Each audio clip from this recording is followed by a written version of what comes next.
आज आप यहाँ पर आए, एसी ऑफिस के अंदर आए। आज आपने जिस तरह 3 दिन का अल्टीमेटम दिया था, पटवार खाने इंतजामिया, अराजी रिकॉर्ड सेंटर, जिस तरह मिली भगत और लोगों से लाखों रुपए रिश्वत लेके फिर भी 2-2 साल 6-6 महीने लोगों को सड़कों पर जलील किया जाता था। आज आप यहाँ पर आवाम का जम्मे गफीर था, वजह के लोगों ने आपके ऊपर इत्मीनाद की।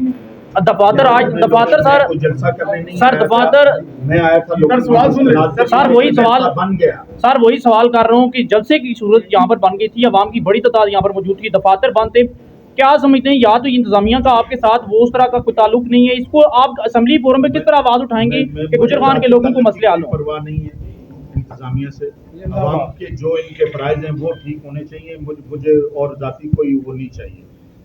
जो एडमिनिस्ट्रेटिवली एसी साहब जवाबदार हैं, जिम्मेदार हैं, बदकिस्मती से या इनका कंट्रोल लूज है या कहीं ना कहीं कोई कोताही है जिसकी वजह से ये चोर बाजारी यहाँ चल रही है। तो क्या इस मामले को मैं ऐवान बाला तक भी, असेंबली तक भी, गवर्नमेंट तक भी बिल्कुल टेकअप करूँगा। मेरे पास, मैं इस तरह नहीं, मेरा दिमाग ख़राब नहीं कि मैं इसी तरह यहाँ आ गया हूँ और बताया सैकड़ों के हिसाब से 4000 से ज़्यादा लोगों की कंप्लेंट मेरे पास व्हाट्सएप पे मौजूद है और तहसील गुजर खान की अभी रवात उसके अलावा है ऑफिस।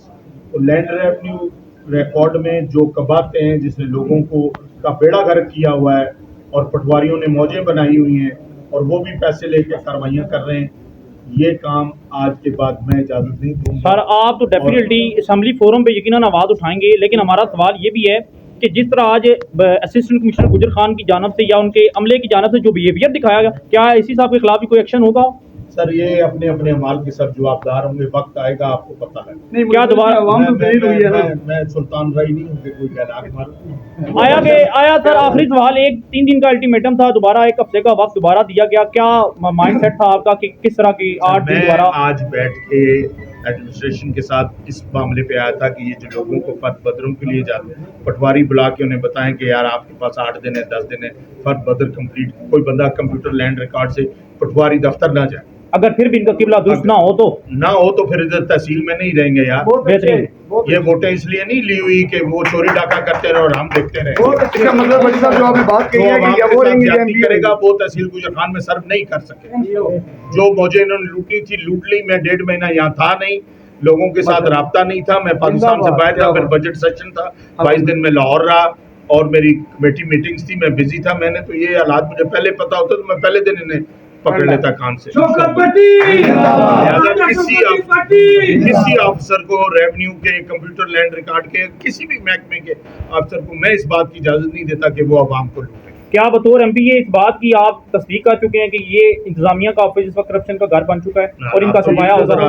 हालात तो यही नजर आ रहे हैं, बिल्कुल हालात तो यही अच्छा बड़ी साहब जो आपने बड़ी साहब सवाल ये है कि ये जो पैरा फोर्स है सर, इस हवाले से क्या कहेंगे? ये भी गुजर खान, इसको भी सारा लत लग चुकी है कि लोगों से ये रिश्वत लेती है, पैसे लेती है। शिकायतें हैं, उसमें भी एडमिनिस्ट्रेटिव कमजोरी है, वो भी किसी के दलाल बने हुए हैं। इस मामले को भी मैं उनके डीजी के पास जाके उठाऊंगा, उनके भी बहुत सारे सबूत मेरे पास मौजूद हैं, दरखास्तें उनके खिलाफ मौजूद हैं और उनका भी इंशाल्लाह बंदोबस्त करेंगे। सर ये एक सवाल सुनिए, छोटा सा